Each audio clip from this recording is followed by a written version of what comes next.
Iran में गुज़िश्ता रोज general Qasem Sulemani की बरसी की तकरीब में 2 धमाके हुए जिसमें तकरीबन 84 अफराद जाँ बाग जबकि सैकड़ों लोग जख्मी हो गए। करमान के नायब गवर्नर ने इन धमाकों को दहशतगर्दी का हमला करार दिया है। धमाके की जिम्मेदारी ताहाल किसी गिरोह ने तस्लीम नहीं की है। धमाके एक ऐसे वक्त में हुए जब इससे सिर्फ एक रोज पहले जो है वो लबनान के दारुल हुकूमत बैरूत में फलस्तीनी मज़ाहमती तंजीम हमास के दफ्तर पर ड्रोन हमले में ईरान के हमायत याफ्ता हमास के सीनियर रहनुमा साले अरूरी जो है उन समेत 4 अफराद को शहीद कर दिया गया था।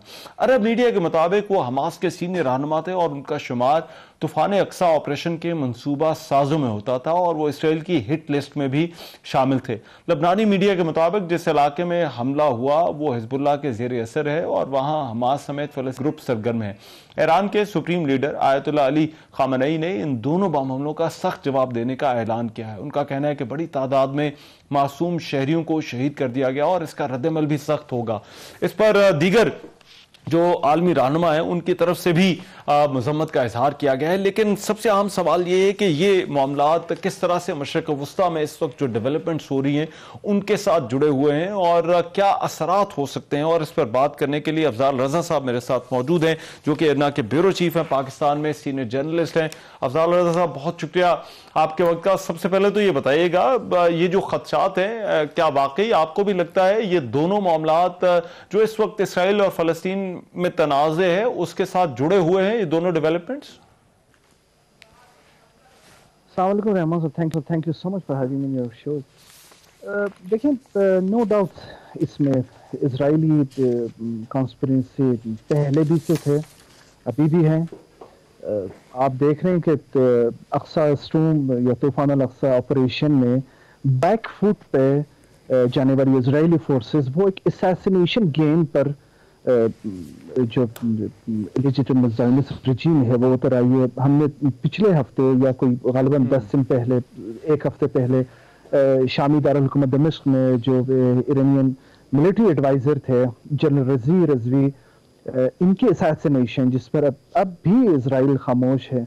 और कल ने परसों बेरूत में जो ड्रोन अटैक्स हुए जिसमें नायब सरबराह शहीद अल अरूरी साहब और उनके जो रफ़क़ाए कार शहीद हुए और अब करमान में अलबत्ता ये बड़े हसास नोयत की है कि अभी भी कोई भी ग्रुप जो कि पहले भी ईरान को थ्रेट शुमार होती थी लाइक दाइश, इन्होंने अभी तक क्लेम नहीं किया। लेकिन ये फुल एंड फाइनल है कि इजराइल गाजा में एक फलस्तीनी रेजिस्टेंस के सामने बैकफुट पे जाने के बाद ये असैसिनेशन गेम और टेरर टैक्टिक्स को इस्तेमाल करते हुए वो is trying to destabilise Iran.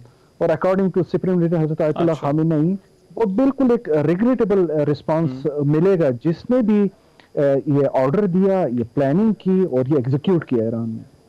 अच्छा ठीक है। अच्छा क्या ये समझा जाए कि इन दोनों वाकयात ने, क्योंकि ये जो कुछ लेबनान में हुआ और जो ईरान में हुआ, इसने हिजबुल्लाह और ईरान को ऐसी जगह ला खड़ा किया है कि जहां पर उनके लिए अब जवाब देना जरूरी हो गया है।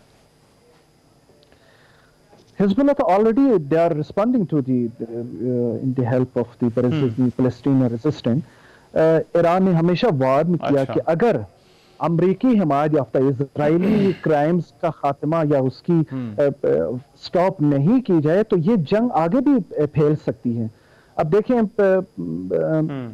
इसराइल ने अपनी अलायंस को ये बहावर कराने की कोशिश की है हमारा कोई हाथ नहीं है जो वाकया ईरान में रूनुमा हुआ है, या अमेरिका ने भी डिनाई किया कि किसी भी इन्वॉल्वमेंट में अमेरिका के हाथ नहीं है। लेकिन ये कोशिश है, ईरान अब भी इस पर जोर दिया है कि जो गाजा में हो रहा है, जो फलस्तीनी रेजिस्टेंस ने तूफान अल अक्सा के नाम पर शुरू किया, ये एक अंदर से चलने वाली एक मूवमेंट थी जिसको 75 साल की इलीगल ऑक्यूपेशन के जवाब में फलस्तीनियन ने आगाज किया।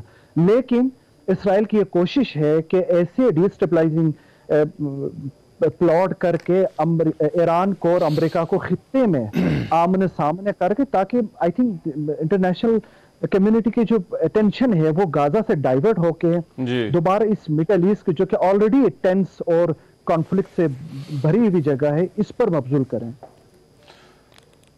ٹھیک ہے، ابھی جو غم اور غصہ ہے ان واقعات کے بعد حزب اللہ کی طرف سے بھی واضح طور پر جو ہے وہ کہا جا چکا ہے کہ وہ اس کا جواب دیں گے، ایران کی طرف سے بھی بڑا سخت جو ہے وہ ایک رد عمل ہم دیکھ رہے ہیں، لیکن کیا آپ کو لگتا ہے کوئی ایسا رد عمل آ سکتا ہے جو اس جنگ کا رخ ہی مکمل طور پر تبدیل کر دے؟ کسی بھی ٹائم کسی بھی چیز کا امکان ہے. میں شیورلی یہ نہیں کہہ سکتا کہ جس طرح جنرل سلیمانی صاحب کی اساسینیشن کے ٹھیک 3 یا 4 دن کے بعد ایران نے اعلان کہا کہ ہم امریکی بیس کو ہٹ کریں گے، لیکن جس طرح اسرائیل اپنے ٹیکٹکس یوز کر رہے ہیں کہ وہ اپنا کوئی اتا پتہ چھوڑتا ہی نہیں ہے، تو آئی تھنک ایران کا بھی رسپانس ایسا ہی ہوگا. حزب اللہ اور جو فلسطین ریزسٹنٹ وہ آلریڈی ان کے حملوں کا جواب دے رہے ہیں شمالی فرنٹ پہ اور غزہ کے فرنٹ پہ، تو آئی تھنک ایران کا بھی یہ رسپانس ہوگا بہت ہی ٹیکٹیکلی اور بہت ہی رسپانسبلی. اچھا ٹھیک ہے، اور آپ کے خیال میں مشرق وسطیٰ کے لیے اب دیگر ممالک کے لیے اگر یہ معاملات اور پھیل جاتے ہیں تو کیا اس تنازع سے دور رہنا اب ممکن ہوگا کسی بھی صورت؟ سب سے تشویش والی بات یہ ہے کہ جو ممالک نام نہاد اسرائیل کے ساتھ تعلقات قائم کیے ہیں ان کے لیے بہت بڑی تشویش کی بات ہوگی اس وقت، کیونکہ اسرائیل کا ایک مقصد یہ ہے کہ جب ایران اور سعودی عربیہ کے درمیان جو ریپریشمن ہو، ان کے ایک پہلے درجے کا جو نقصان ہوا اسرائیل کو، جو ایک سو کالڈ نارملائزیشن کی بات ہو رہی تھی اور کہہ رہے تھے کچھ ممالک صف میں انتظار کر رہے ہیں اور اب یہ ہونے والا ہے، اس کا جواب تو طوفان الاقصی نے دے دیا اسرائیل کو.